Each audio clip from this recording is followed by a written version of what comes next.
Thank you, everybody, for coming to join us tonight to be a part of our community forum. And we're going to start off. This is a student organized and led event with our experts from Epic Education. So I'm going to turn it over to Giovanni Galati from Los Gatos High School. So welcome and take it away. Good evening, everyone. Thank you for attending today's community forum. We appreciate how you all have taken time out of your day in order to learn how to positively benefit students' lives in our school district. To start out, 2020 and 2021 has been absolutely chaotic, and students like myself are struggling to cope with the stressful environment that are occurring frequently, be it COVID, online learning, the Black Lives Matter movement, the Me Too movement, or the Capitol insurrection. Our mental health is depleting drastically since we are feeling seriously overwhelmed. Personally, this has been one of the most stressful years of my life, and numerous friends of mine are having mental breakdowns every month. I have friends who experience painful anxiety attacks. I have friends who became depressed simply in the last 6 months. I'm a leader of the Gender Sexuality Alliance Club at Los Gatos High School, and both my co-presidents had to take a break due to their depleting mental health. Especially this year, countless students are struggling to maintain their mental health due to all the stressors in their lives. In class, most teachers don't lead discussions regarding current events or mental health because it might interfere with the curriculum. Even outside of school, I find it strenuous to have discussions about mental well-being and the latest news with my parents, so I know that other students must be feeling the same way. Students need an outlet to share their emotions and opinions during this time in order to release their worries and frustrations. Classrooms and homes are one of the best settings in which students can hold these types of discussions. Through this community forum, we will discuss why students are feeling so traumatized during the school year and how we can uplift the situation. We want to help students in both the Los Gatos and Saratoga community feel less overwhelmed. And I know that with your help and understanding, we can definitely achieve our goal. During this community forum, we are going to model how to have difficult conversations with students. In order to demonstrate these kinds of conversations, we have 3 topics of discussion. For each topic, 2 students will talk about their emotions and opinions related to a prompt, and either Dr. Dome or Ms. Cole will facilitate the discussion. The conversations will revolve around a protocol created by Epoch Education, which can be remembered by the acronym RIR. RIR stands for recognizing your emotions, interrupting when you want to understand the other person's point of view, repairing connections to heal, keeping the connection on the table, and if possible, resolve the conflict. The topics in which we will be discussing are about the spread of false social media information, normalizing the conversation about mental health, and learning how to have difficult conversations in class. Throughout this year, students like myself have been focusing their attention on the news, and we mostly pay attention to news posts on social media. The harmful aspect about social media is people can spread false information easily, and a lot of users don't double check the information on the posts. False news and social media's ability to let anyone be anonymous causes major issues in the long run, which affects students' mental health negatively. In school, we don't talk about mental health in classrooms other than the advisory modules students have to complete weekly if they attend Los Gatos High School. Even with the events of this year, teachers continue to push work onto students, even if something stressful happened the day before. I know during the Capitol insurrection, I felt extremely overwhelmed, and I still had homework that was assigned the next day. If all of us could work together to figure out a way of normalizing conversations about mental health and current events in school, students will definitely feel less distressed because they will be allowed to vent and expel their emotions without judgment. Now that you know about the topics in which we will touch upon during this meeting, I want to invite you to participate as well. The chat will be open the entire meeting, so you can share your opinions, feelings, or questions there. Other student participants will moderate the chat so that we can respond back to you. Thanks again for attending this community forum. We really appreciate how all of you want to further understand how to help your kids, students, or friends thrive during this stressful time. Thank you, Giovanni. That was wonderful. So we're going to take a moment and let our students introduce themselves. They're going to tell you their name, what school they go to, and their grade level. So we'll start with the discussion partners, and we'll just take it in the order that they fall. All right. Hi, everyone. Nice to virtually see you guys. My name is Rochelle DeSantis. I am a senior at Los Gatos High School. Hello, I'm Allison Hartley, and I'm a senior at Saratoga High School. and I'll be a partner and a moderator. Hi, everyone. My name is Shara Rolabandi, and I'm a sophomore at Saratoga High School, and I'll also be a partner and moderator. Sorry, that's me. Hi, I'm Anouk. I'm a junior at Saratoga High School, and I will be a discussion partner. Hi, I'm Anna Seeberg. I'm a senior at Saratoga High School, and I'll be a discussion partner. Hi, I'm Giovanni Galati. I'm a senior at Los Gatos High School, and I will be a moderator. And I think our last one is Caitlin. We can't hear you, Caitlin.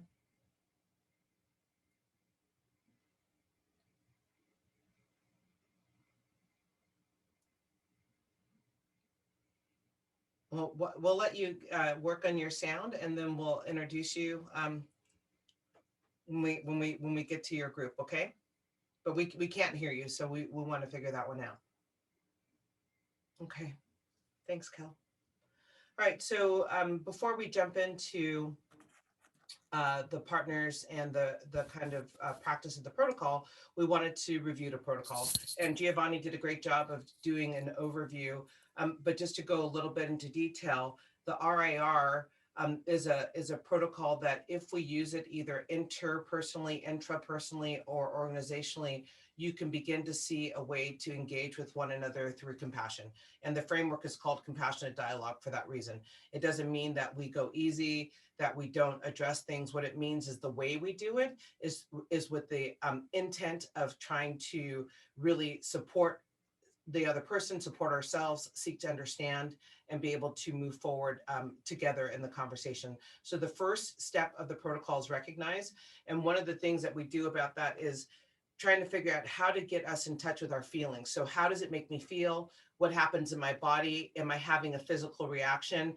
Is that physical reaction tied to fear? Is it tied to anxiety? Is it tied to whatever? But being able to name what that feeling is so that we can understand what our normal responses are or our normal reactions are when something comes up. So an example would be if fear is triggered in me, it's a different reaction than if sadness is triggered for me. And so we're going to invite the audience in the chat to, every time we have a prompt, to think about what do you recognize that happens when you think about a topic.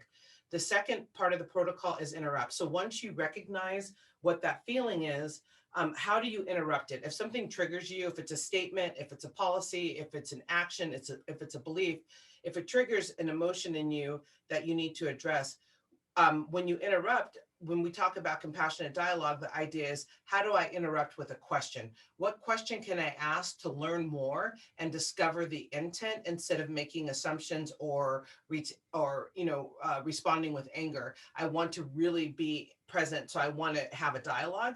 And so how can I voice another experience? How can I share the impact? Or how can I just invite the person to explain more so I can make sure that we're talking about the same thing?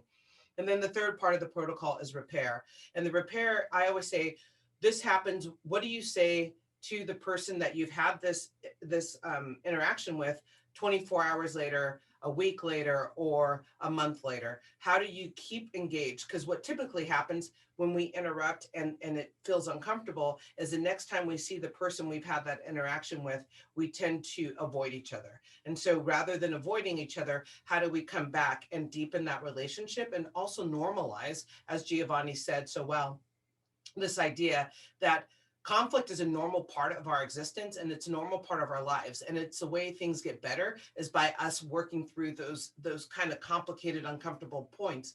So how do I repair when we feel like we're uncomfortable with each other? How do I come back around and rebuild and deepen that relationship? So what the students are going to do for the next 45 minutes is go through and do some role play and, or not role play, they're actually really talking about the topics using the protocol, and Kelly and I will facilitate that. So that's a quick overview.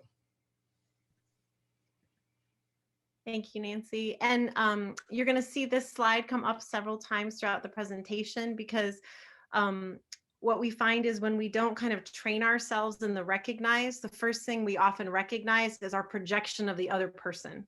So someone will say something or will read something and we'll think, oh, that's ignorant. I don't agree with that. But those are all outward projections. And so what we're going to keep inviting the students back into, and also the guests on the forum, is what do I feel about this? Because if my intent is to try to interact with someone in a way to build space where we can compassionately talk to each other, I need to understand where I'm coming from so I can regulate myself to make that kind of space. And so we're going to invite you into this again and again throughout this night, because it also helps us remember that sometimes that first way that we show up with each other is not the deeper emotion underneath, right? If we're really upset, we may be triggered and come at each other, when if we can pause for a second and find out what's actually underneath that, it's the underneath place where we can have a different kind of dialogue. And sometimes we have to slow ourselves down to find that in ourselves, and remember to find that in each other around us. Okay, so we're going to start practicing now. So the issues up for discussion, the first one is social media dialogue and behavior. The students were very concerned about what they see happening with friends and family online, and how people are showing up, and some of the issues around that.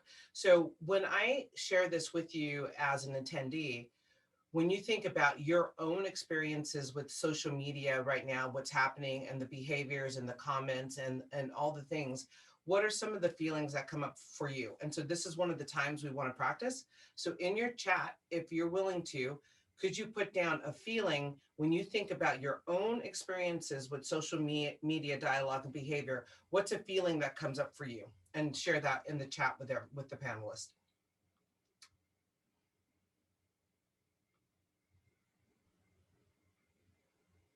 Looks like we're getting stress and anxiety, anger and frustration. Someone said connected. Someone else said superficial, maybe in terms of connections with other people. There's calm, disappointed. Okay.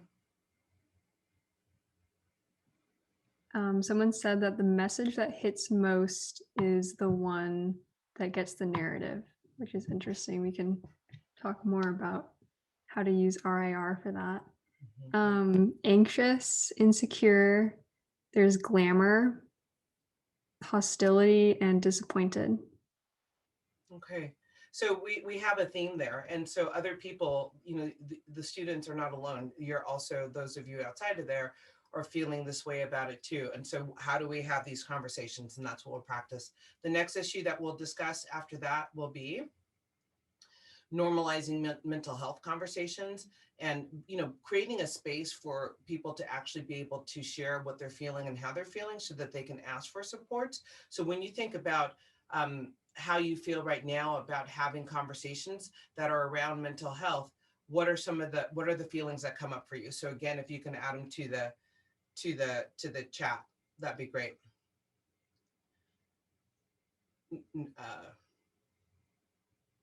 I think Allison is still going to read the chat on this one. So someone said stigma. Yeah. So stigma, and that's thank you for saying that, because stigma is not actually a feeling. It's a projection. It's a value to judgment. So there's stigma around it, and that's absolutely correct. But what we want you to do with the RIR is it's about starting on the inside first. So uncomfortable. There we go. So for the one who said stigma, what is the feeling when you come? Is it anxiety? What's beneath the stigma for you? Someone said frustrated and shame. Yeah. So the shame was underneath the stigma, and you start to get to it. So that shame is what, the stigma is the front facing, but the shame is what's internalized, and the shame is what dictates what you can or cannot do, or what you feel comfortable doing. Looks like someone said impatient, and there's the fear of vulnerability, self-consciousness. Mm-hmm. Okay. All right. And then the next one. Thank you so much. Engaging in difficult conversations is the last one. So when you think about times that someone says something that's hurtful or harmful, or times that you feel uncomfortable and you wish that you could say something, what feeling comes up for you that stops you from actually engaging in the difficult conversation? Go ahead and share that inside the chat. What feeling comes up for you? Looks like people are saying angry, overwhelmed, fear and embarrassment, a few fear of offending, anger, fear of confrontation, self-consciousness. Yeah, right on. Okay. So that's great. And this practice is really for us to just get in touch with those feelings, because for us, the next step is understanding when that feeling of shame or self-consciousness or anger comes up, how do I overcome it?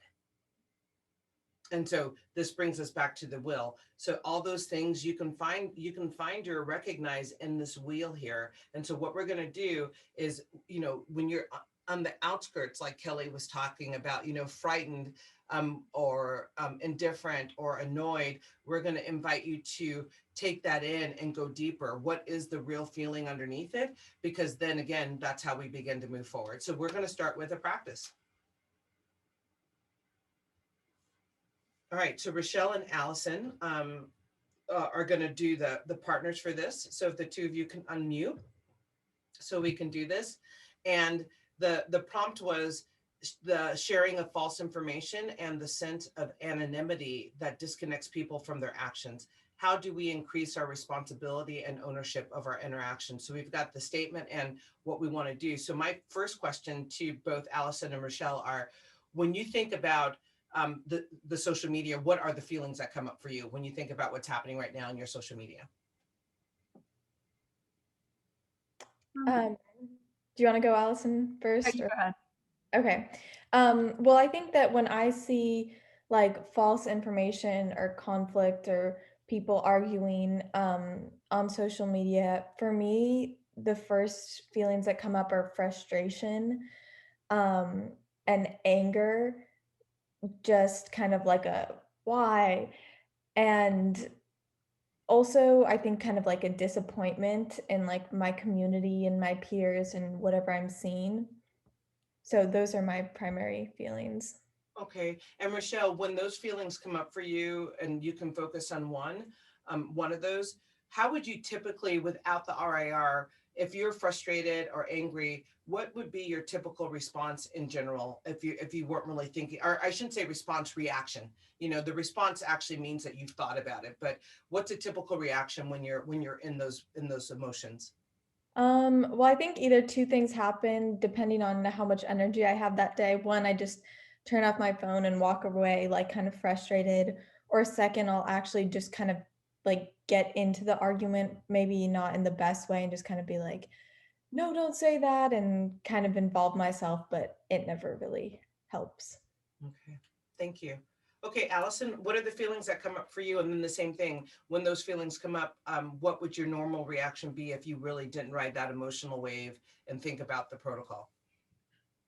I think for me, one thing that comes up is kind of indignation, like what gives this person the right to say such a thing to my friend, especially them being anonymous.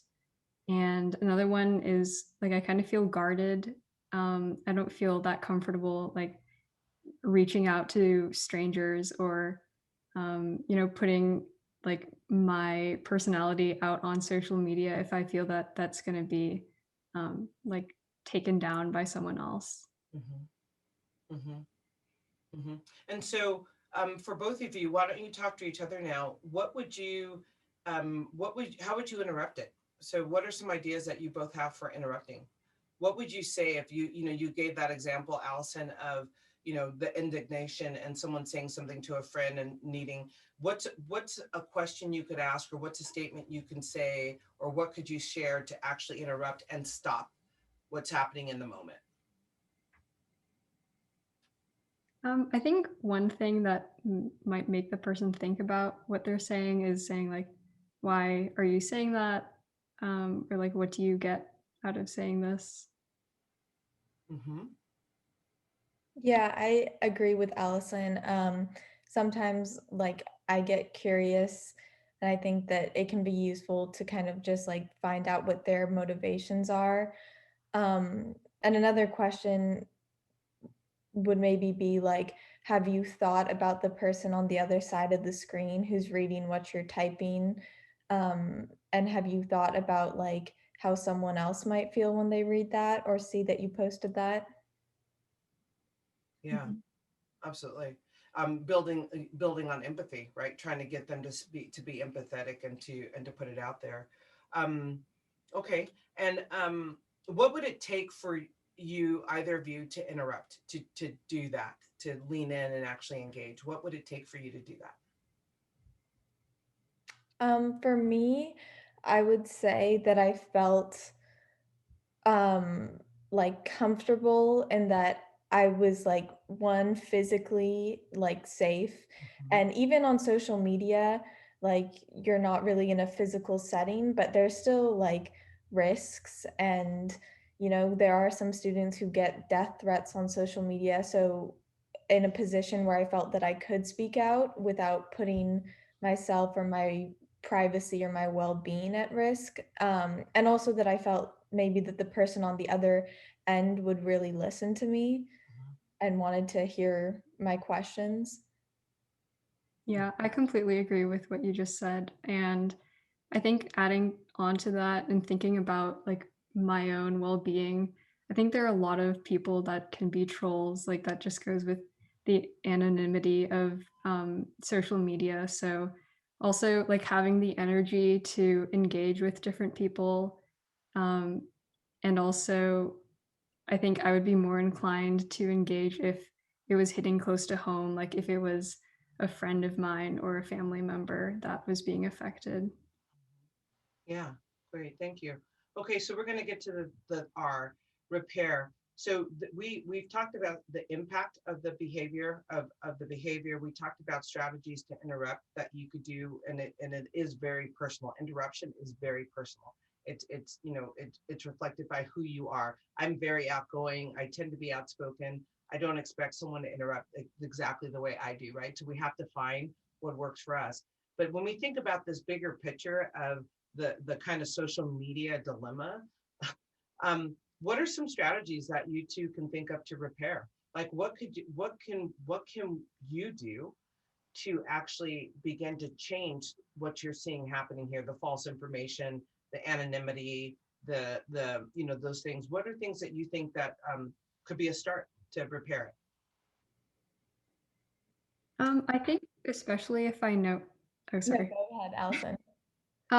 Especially if I know the person like in real life and I interact with them or I'm around them, I wouldn't want like our interaction online to just go like unnoticed or we wouldn't acknowledge it. So I would kind of go up to them and maybe say, like, acknowledge the fact that we did have a challenging conversation or like borderline conflict online. And just say maybe like, have you thought about that? And like, have you thought about our conversation, previously, and what do you think now? Mhm. Yeah, I totally agree with Allison. And I think also I would just like reach out to people who I was really close with, like friends and family. And if I had a like negative interaction or some sort of conflict online, share it with them and say, oh, this is what worked for me. This is what didn't. And then also kind of like establish a set of values with the people that I'm close with about like, oh, this is what I think is important when you're interacting on social media. What do you think? How do you feel about those values? Mhm. I love that idea, actually, the notion of even making a commitment, like even you can't impact everyone, but you can collectively with your peers, the people who are in your inner circle and your social media, actually create a agreement on how you choose to be, who you choose to be, and how you choose to act online. And that would be an effective repair that even has a further impact beyond just the initial dynamic. And that the beauty of repair is that it's multi-layered. Like there's an individual repair between us, but it's also it's also a systemic repair, right? Like how do we create an environment that's safer for us? We had for the social media situation, it would be a good idea just to call the person instead of communicating and writing. Absolutely, Cynthia. I mean, I always say that when, you know, when and this is to this day, when I'm in conflict with someone, if I get a text that kind of like tweaks me a little bit, I pick up the phone because I don't know if it's me, my moment, or if it's the way the text was written, or if it's really the feeling. And so absolutely, that's always a better way is if you can to pick up the phone and instead of writing. So all right. So thank you, Rochelle and Allison for modeling that. So we're going to come back to the attendees now. Watching the two model this conversation and what they would do, what comes up for you? How did it feel to watch them do this? What came up for you? And you can put them in the chat. We're going to just give it like 30 seconds.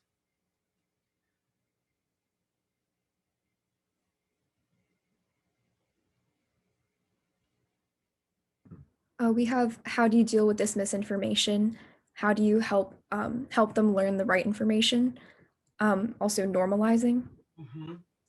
Yeah, dealing with the information is, you know, there is a plethora of information online that you can look through, and it's just getting adept to being able to sift through it and fact check and get primary sources. And you all know this in school, like we talk about primary sources all the time. It's like really find out, because what I find is that people will take a lot of things. It's not that an event, something didn't happen, but it's taken out of context. Right. And so once you put it in context, it doesn't have the same impact. And my invitation always to folks is do some digging. It's worth your time. Don't just pass it on because you believe the person who did it. Somebody said it felt a lot more calm and collected than a typical exchange on social media. And somebody also said, impressed by Rochelle and Allison's honesty in their examples and how they responded, interrupt and repair the situation. Yeah, thank you. Thank you. And I'm impressed too. I appreciate the thoughtfulness. Okay, so we're going to go on to the second example. All right. And I did just want to add one more thing in that social media piece. Sometimes that recognize is important too for that discerning misinformation. If something is presented in a way that's supposed to charge me, like if I feel a real emotional response, that's a first alert for me also of this is trying to hook my emotion, not my rational self. So I'm always a little bit skeptical. So that recognize, if I read something and I feel it in my body, it's just another way to use that protocol. It makes me ask different questions about what's being presented to me. All right, so we're going to move into the second conversation, and that was about normalizing mental health conversations. And some of the bigger pictures that when we talked with the students about what this looked like for them was destigmatizing, and that already came up in the chat, but also building awareness for those that are in need and how to normalize the conversations. And so we're going to have Shreya and Caitlin. And Caitlin, I want to test your sound and make sure we've got you. Yeah. Hi, can you hear me? Wonderful. Yes. Great. And so we're going to go through that same process with this one, because it's also such a big bucket. I would love, before you recognize the feeling, just to talk about when you think about mental health conversations, what is it about for you? What aspect of it most resonates with you? And does one of you want to go first? Caitlin, Shreya, which one? I just feel like, at least at Saratoga High, like in general, people kind of come to this consensus that mental health conversations are important and like mental health should be supported. But then after that conversation ends, it's like the issue is just kind of gone and there's really nothing that continues. And I feel like the issue is still very apparent. So that's what this kind of means to me. Thank you. Yeah, for me, I guess it's just a little bit frustrating because, like Shreya said, like people do recognize that mental health is like a very prevalent issue on campus, but I think it's just that we haven't really formed this culture of being comfortable with being vulnerable with each other and talking about how we feel. Because we'll just like kind of laugh it off, or we'll be like, oh, it's fine, it's whatever, like we'll just keep chugging along and like these things will just we can just keep them pressed down, but that's not like a healthy way to be dealing with these issues. And it's just like frustrating and a little saddening to me because I do see like people are struggling and it's just really hard to communicate with them about it. Thank you. So it sounds like a little bit of focus. So I'm going to jump back to Shreya for a second. And for you, it sounded like, if I heard right, it's that follow through. We say that it's important, but how are we actually acting on that? Yeah. And so when you think about that kind of scenario, what are those feelings that come up for you about that? Well, I do feel like happy and like somewhat heard when people come out with their stories and people like support them and all that. But then like Caitlin said, there, we just go right back to chugging along and there's no really like culture in which vulnerability is supported. And that kind of makes me feel a bit frustrated and then also self-conscious in like situations where I would want to have, like a student or somebody to like lean on, except you really like there's really no one to, there's like a culture where that's a little bit frowned upon. And so when those feelings of that self-consciousness or frustration come up for you, how do you usually respond? Usually I just kind of like search for another outlet, whether it's just like something that I do by myself instead of relying on someone else. Yeah. Mhm. And if you were going to engage it differently, so instead of kind of handling it by yourself, but you really did want to engage in it, what are some of the ways that you could see yourself? Oh, I'm so sorry, my puppy. Sorry. I'm going to finish asking this question and mute. What are some of the ways you could see yourself interrupting or asking questions to understand why we're stopping at this place and not continuing the conversation? How would you ask that? I think that what I would say is like that when people sort of come out and speak out about this, about like mental health and about mental health conversations, it's really beneficial because people who are going through similar things or people who have like struggled through mental health issues can sort of relate or can sort of like see a reflection or like see somebody else who like they're like the same kind of similar image. So I feel like I would ask people to just like be a bit more vocal about it when they can, and if we can work to create like a culture where everybody's just a little, even like a little bit more vocal about it, um it'll help shift the dynamic a lot. Yeah, thank you. So I heard you going from feeling like you had to handle it by yourself to asking some questions to get people to engage in it with you as part of that interrupt. And Caitlin, how about you? You said a few emotions at the beginning, frustrated and some other things, but when you think about that feeling of we're just going to carry on and push through it, how does that feel for you? I think that feels, I guess, frustrating and also a little bit exhausting. Either like because I'm the one that's trying to just push on and like not talk to people about my own problems, or because I'm the one who's trying to like get someone to talk about their problems and they're not willing to. And so like I won't want to force them, but I'll still be worried about them. And so it just creates this dynamic where I'm like concerned, but I don't really know like how I should talk to them because they're obviously not comfortable talking about it. And so that also is a little bit like emotionally draining for me too. And what do you feel like could be in place for yourself to help you feel better about interrupting?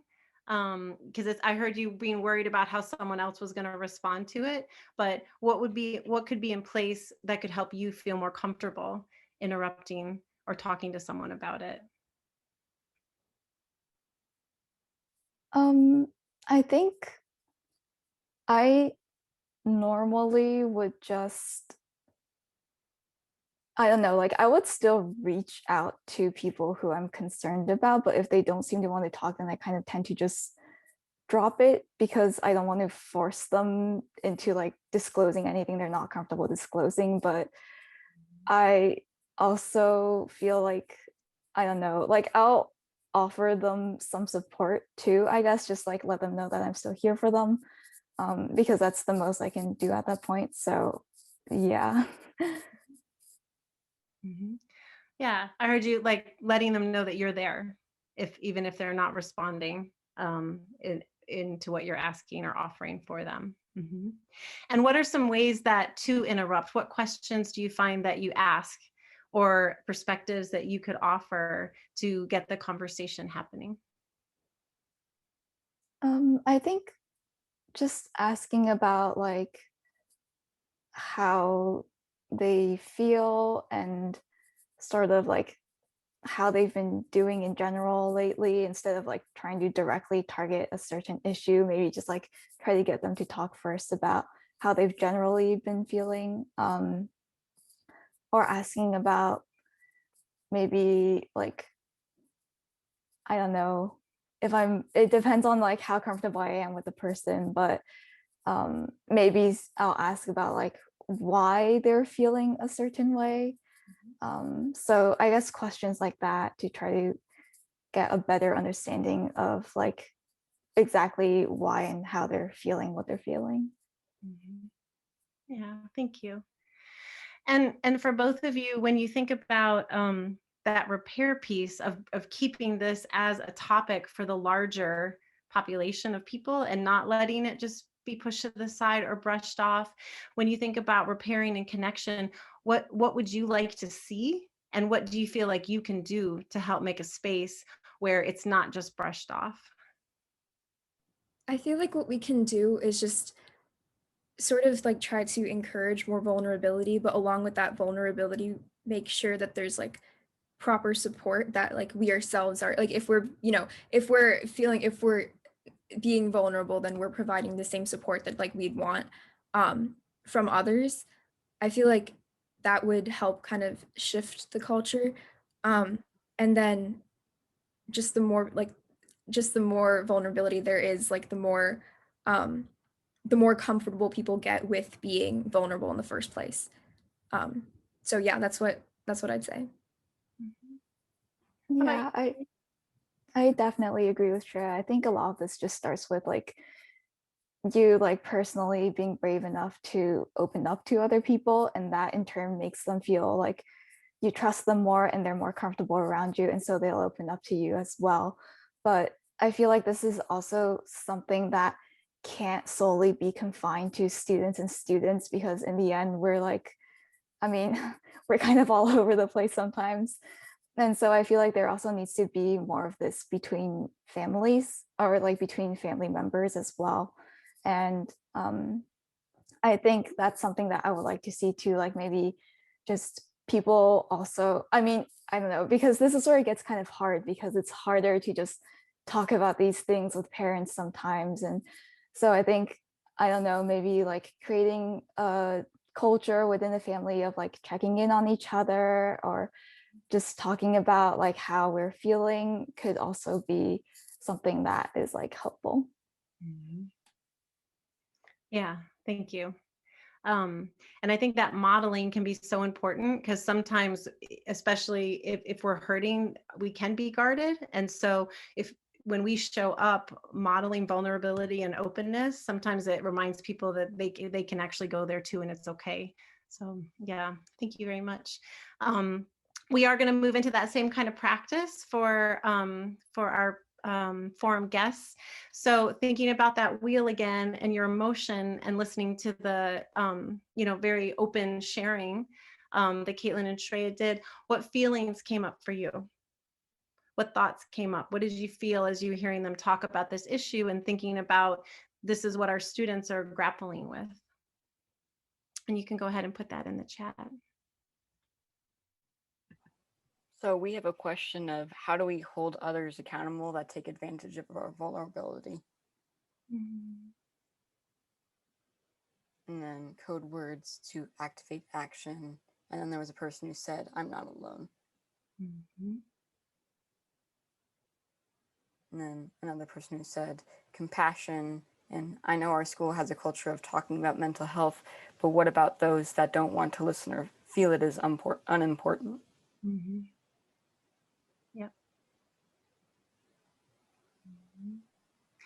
And you know, when we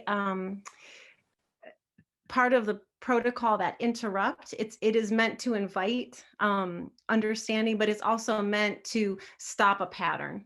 And so by not saying anything about it, we feed that feeling that it's not important. And so the more people that will be courageous and speak about it and be vulnerable and support each other in it, some people may never think it's valuable and may never want to talk about it, but they also don't get to decide what the whole culture of the space looks like. And so it really requires us to speak and support each other and be willing to speak up for each other also in these moments. So I appreciated that what are the code words for action? I don't know, Nancy, if you wanted to share your thinking around that. Yeah, statement. you know, when the students were talking, I thought of it as a strategy for repair, right? And or for interrupt, like in the family, if there's times that people are unsure, that what I did with a friend was just create a code word that when we said that code word, ours was silly, it was Burger King, but it had a message for us.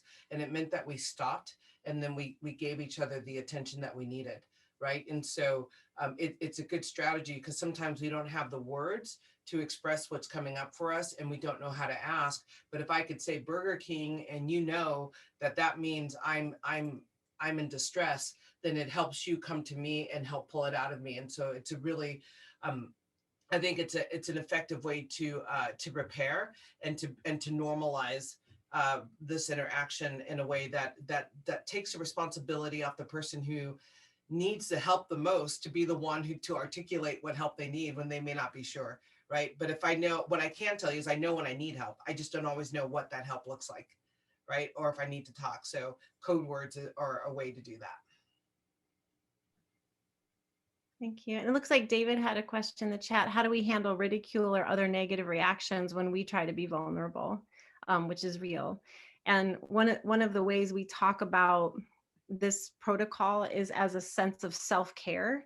So I cannot control how you're going to respond to me, but I can live in my own integrity of how I want to be in the world. And if I want to live in a world where we are open and vulnerable.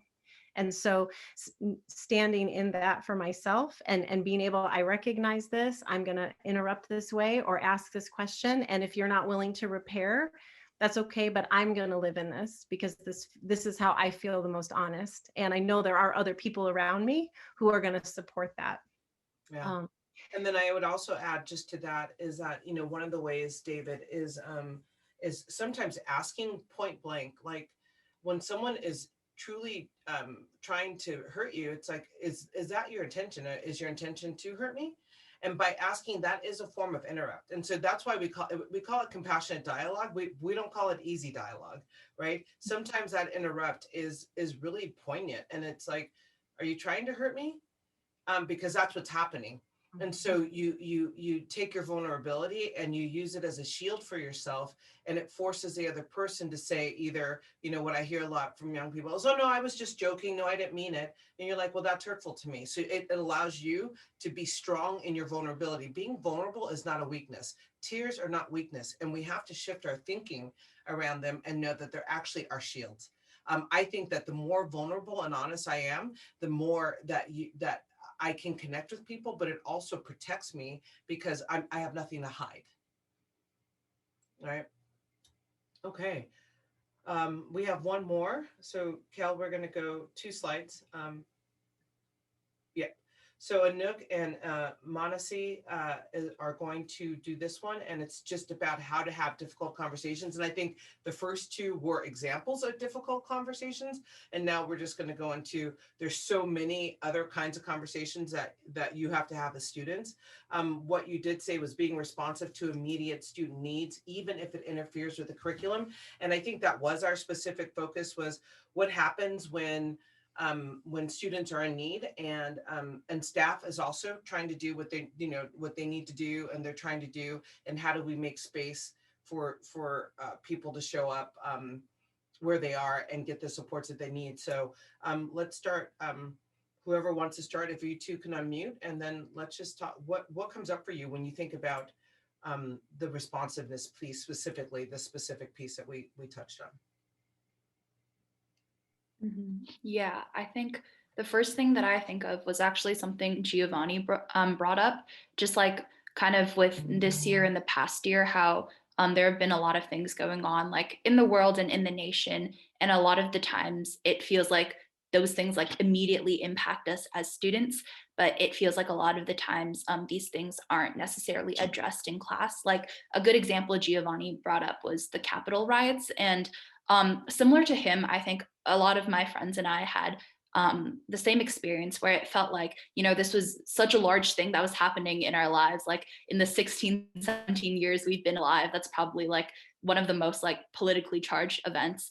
And having kind of witnessed that online and like through the news, then still having to and that everything's normal, still having to do our like tests and our science labs.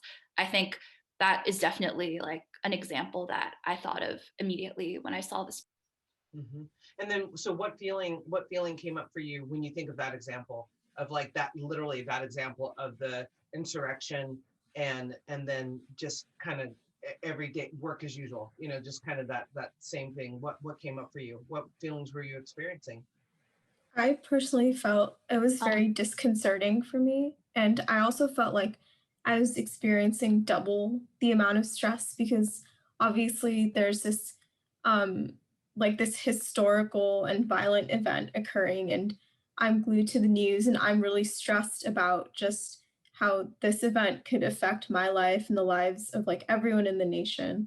And so I'm very stressed about that. And then on top of that, I'm thinking to myself, you know, I have an assignment due tomorrow. I have a test I need to study for in the midst of all of this happening. So now I'm thinking I'm not being productive enough, but I also can't stop worrying about, you know, the like national issues that are going on as well, like at that moment. So it was, I think, just like a double amount of stress almost. Yeah, thank you. And Anouk, what were your feelings? Yeah, I think definitely like the same things that Monacy brought up. I think like double the amount of stress.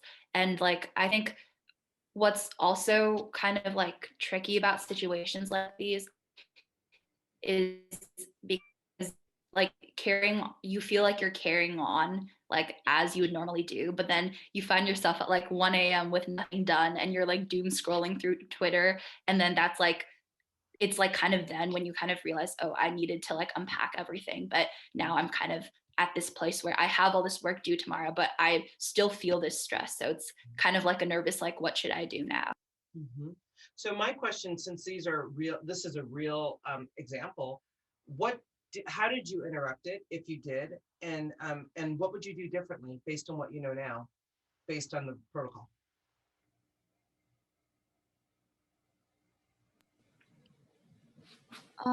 I think for me, what my friends and I tried to do like in the like next few days is just like have conversations like over Zoom or over FaceTime, kind of just about how we felt about the situation and what we felt like, kind of like what our place was in like, yeah, the entire situation. And something that was actually really great that one of my that my history teacher did was that they dedicated a period, entire class period just to like unpacking the event with students. And I think that was like a really great example of like how the school can like institutionally also like step in and help students. Because I think it's like one thing to have like small Zoom circles with your friends, but then another thing to kind of have a teacher like kind of go through everything and say like, it's okay if you're feeling stressed right now, or it's okay if you're feeling nervous.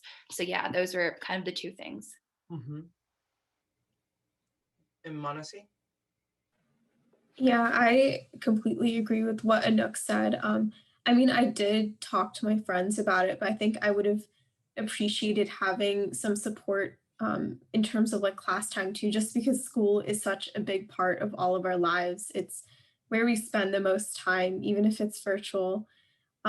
So I personally, like, we didn't really discuss the event in any of my classes. And that also felt a bit disconcerting to me, is that we were just carrying on with business as usual when a history altering event had just happened. And I just felt, I felt like worried for myself, for my peers, and even for my teachers that we were acting as if nothing had happened.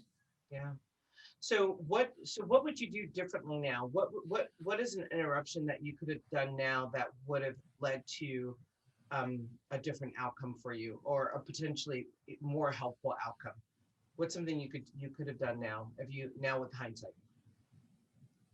I think I would have definitely made more of an effort to reach out to like more of my friends to discuss, because I don't think I spent that much time unpacking it either. I was mostly just like going through social media and through news sites, and like I was just kind of like absorbing what was happening, but I didn't spend any time or not that much time talking to my friends. And I might have even like reached out to some of my teachers that I felt like comfortable with and asked like, hey, is it okay if um like even if they didn't feel comfortable bringing it in a like whole classroom environment, maybe asking them, would you mind maybe giving students like just like even a 1 day extension on an assignment, or um like or having like some chats with students about what had just happened. Yeah. Yeah. Thank you. Anouk? Yeah, I think kind of the same as Monacy. I feel like probably recognizing what I was feeling earlier on and then being okay with what I was feeling earlier on rather than waiting for everything to kind of compound.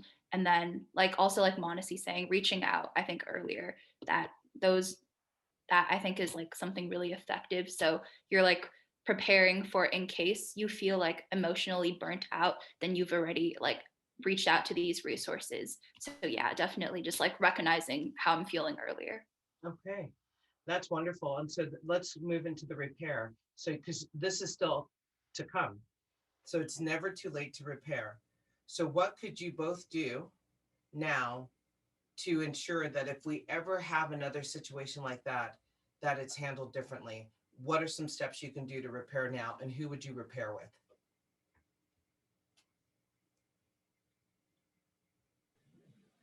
I think like going back to what I was talking about, maybe reaching out to teachers or to the school to see if like there's a protocol in place for situations like this. Because obviously the Capitol right, that's just one example, but in the future there are going to be like whether we like it or not, there are going to be events similar to that. I guess in terms of like political impact or just general like life impact, like with the fires in August and the evacuations that were going on. That was, I think it was a stressful time for a lot of teachers and students. So I think if the school had like a protocol in place, and like get like giving even teachers the okay that you don't need to stick to the curriculum every single day.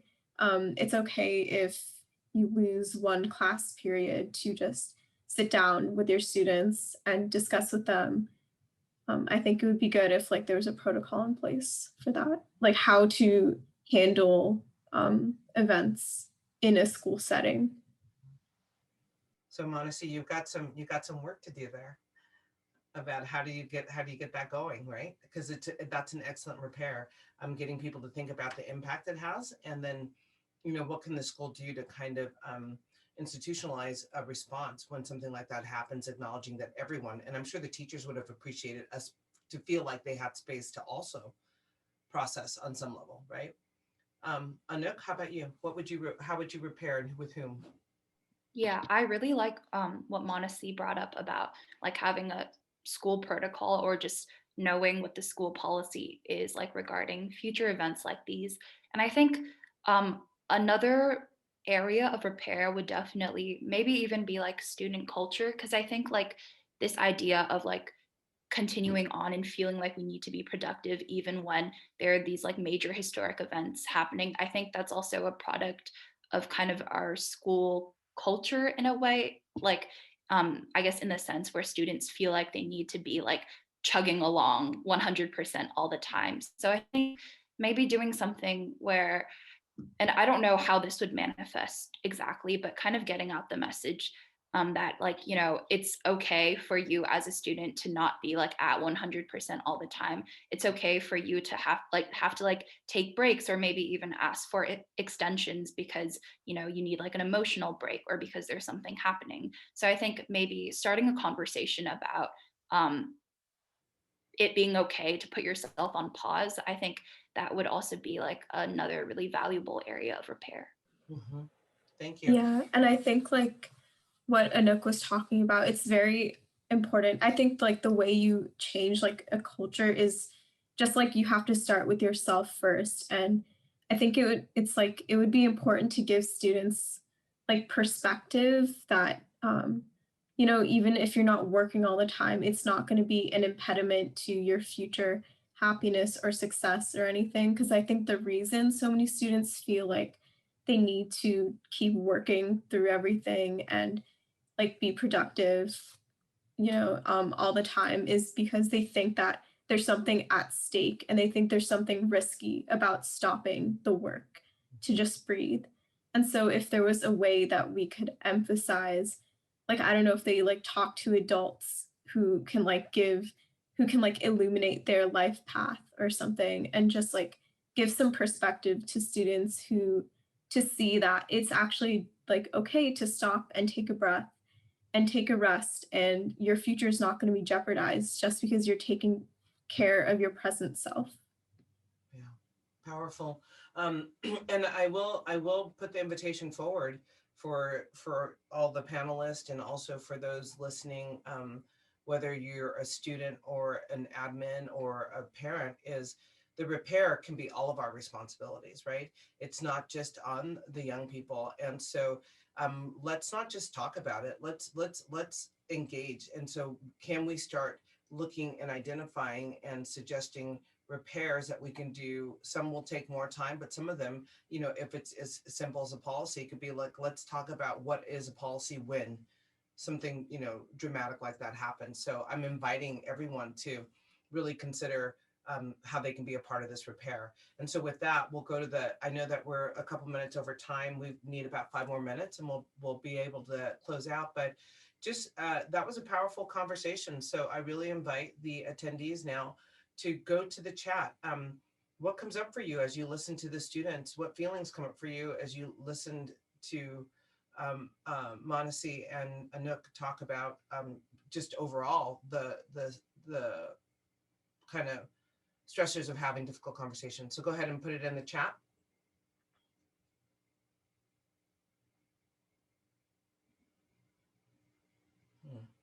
Looks like someone says that they relate to this.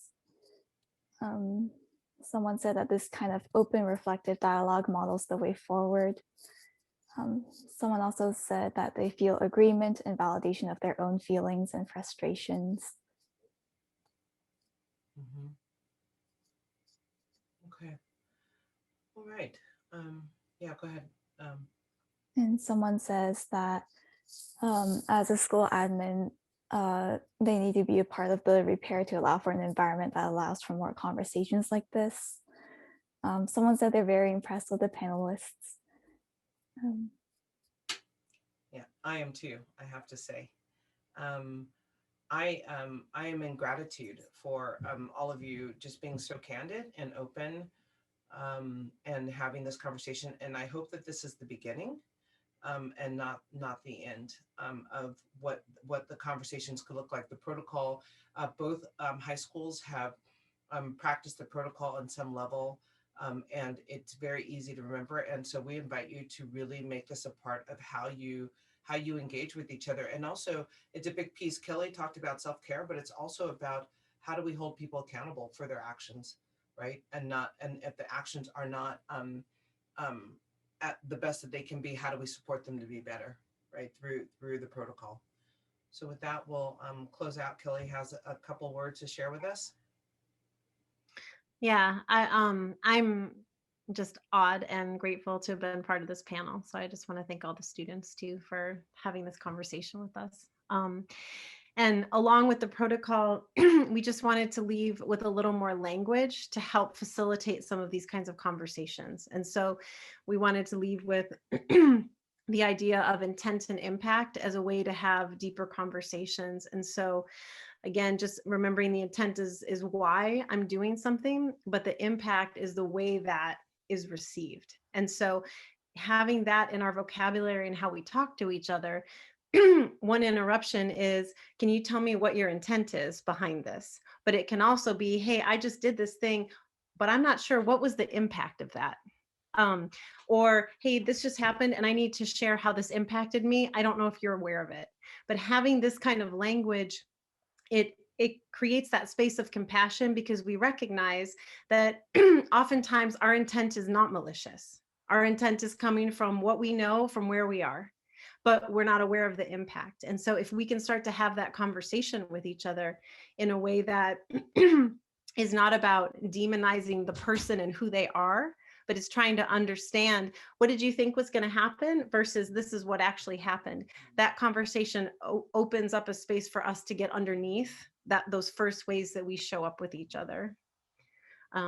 So that, along with the protocol, I just want to echo what Nancy said. We hope this is the beginning, and we hope that you're leaving with just some tools, some strategies, some language about how to engage and challenge yourselves and each other to step in when these situations come up, and not be silent about it or feel like you have to handle it all on your own.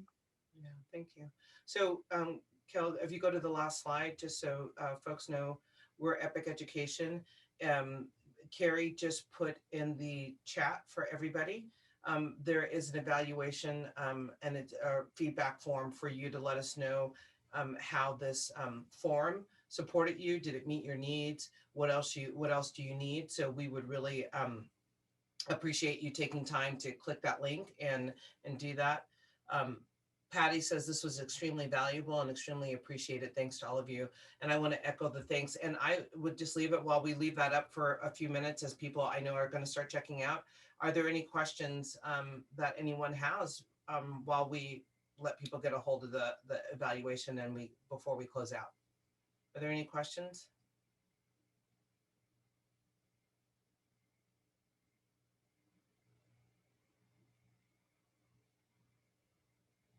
Okay, well, I just see people checking out. So thank you so much. Carrie, did you need to say anything, or?